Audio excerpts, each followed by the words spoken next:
নমস্কার, মমতার কিচেনে আপনাদের স্বাগত। আজকে আমি আপনাদের করে দেখাবো লাচ্ছা পরোটা। চলুন দেখা যাক আমি কিভাবে করছি। লাচ্ছা পরোটা বানানোর জন্য আমি এখানে 1 বাটি আটা নিয়ে নিয়েছি, নিলাম 1 বাটি ময়দা। এবার দিয়ে দেবো আন্দাজ মতো নুন, দিয়ে দেবো সামান্য চিনি, দিয়ে দিলাম একটু কালো জিরে, আর দিয়ে দেবো এখানে জোয়ান। শুকনো উপকরণগুলো একসঙ্গে একটু মিশিয়ে নিয়ে এখন আস্তে আস্তে জল দিয়ে ডো তৈরি করে নেব। সামান্য সামান্য জল দেব আর মাখতে থাকবো। মাখাটা বেশি নরমও হবে না, আবার খুব বেশি শক্তও হবে না, ওই জন্য জলটা আন্দাজ করে দিয়ে ডোটা মাখতে লাগবে।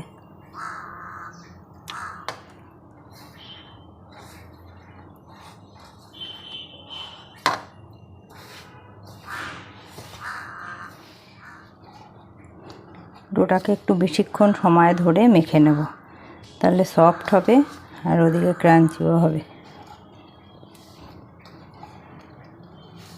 ডোটাকে আমি 5 মিনিট ধরে ভালো করে মেখে নিয়েছি।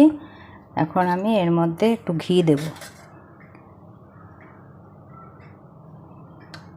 ঘিটা মাখিয়ে নিয়ে মিনিট 15-এর জন্য আমি রেস্টে রেখে দেবো।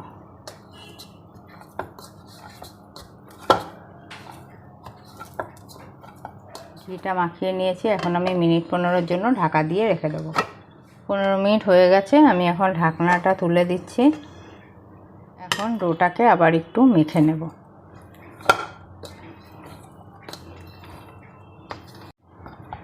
আবার ডোটাকে ভালো করে মেখে নিলাম। আমি এখানে ঘি ব্যবহার করেছি, এখানে আপনারা তেল দিয়েও মিনিট 15-এর জন্য রেস্টে রাখতে পারেন। ডোটাকে ভালো করে মাখা হয়ে গেছে, এখন আমি লেচি কেটে নেব। লেচিগুলো একটু বড় বড় করে নেব, কারণ এটা ভারী হবে।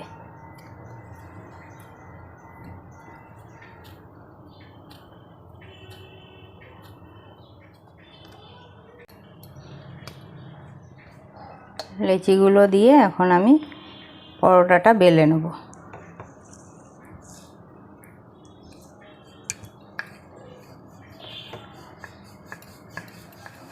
বেলাটা একটু ভারী ভারী করব। ঠিক সমান করে আমি বেলে নিয়েছি।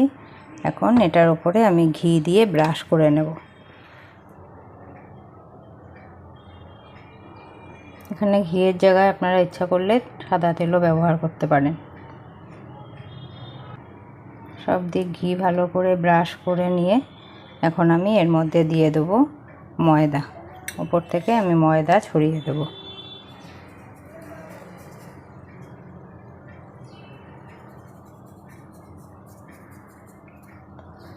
ময়দাটা আবার ভালো করে চেপে চেপে ঘিয়ের উপরে আমি বসিয়ে দিচ্ছি।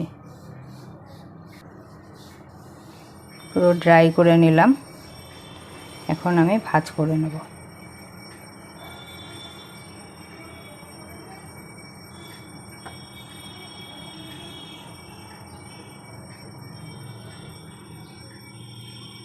এইভাবে একটার পর একটা ভাঁজ দিয়ে যাব।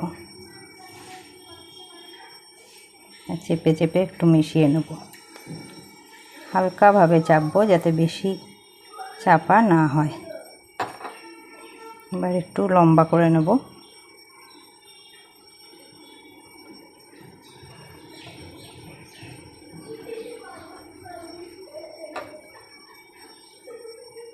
এবার টাইট করে এটাকে গোল করে ঘুরিয়ে নেব।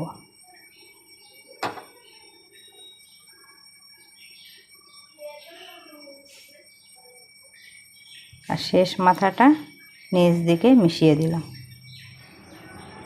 এইভাবে একে একে সবগুলোকে করে নেব।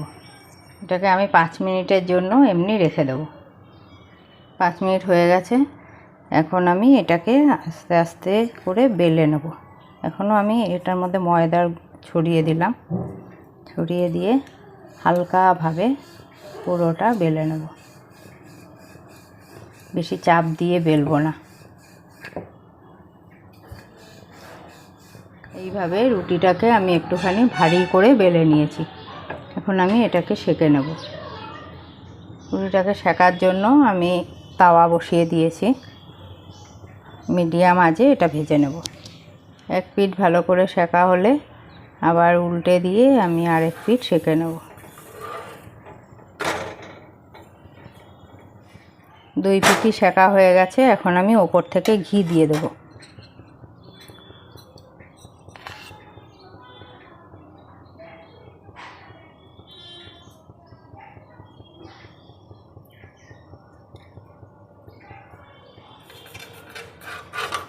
এই পিঠ হয়ে গেছে, আবার ওই পিঠটাকে উল্টে দেবো। আর আঁচটা একদম লো ফ্লেমে রাখবো, তাতে করে আস্তে আস্তে ভালো ভাজা হবে।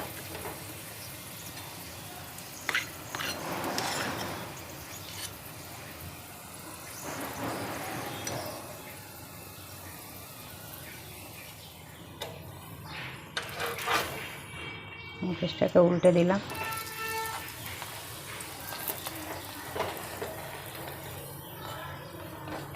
আপনারা ভাজার সময় তেল চাইলে তেল দিয়েও ভাজতে পারেন। আস্তে আস্তে চেপে চেপে আমি ভেজে নিলাম। উপর থেকে ভালোই ক্রাঞ্চি হয়েছে। এই পিঠও আমি উল্টে দেব। এখন আমি নামিয়ে নেব, একটা প্লেটে তুলে নিচ্ছি। এইভাবে এক এক করে সবগুলো করে নেব। দেখুন, এই যে পরোটার মধ্যে লেয়ারগুলো সুন্দর পরপর হয়েছে, এটা কিন্তু খেতে খুব ভাল লাগে। আমি এখানে ছোলার ডালের সঙ্গে এটা পরিবেশন করছি।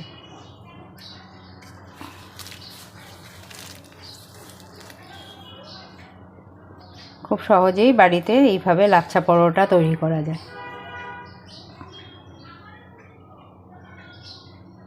এইভাবে বাড়িতে অতি সহজেই লাচ্ছা পরোটা বানিয়ে ফেলা যায়। আপনারা অবশ্যই ট্রাই করে দেখবেন, আর আমাকে কমেন্টসের মাধ্যমে জানাবেন কেমন লাগলো। আজকে তবে এখানেই শেষ করছি। নেক্সট দেখা হবে অন্য কোনো রেসিপির সাথে। ভালো থাকবেন, সুস্থ থাকবেন।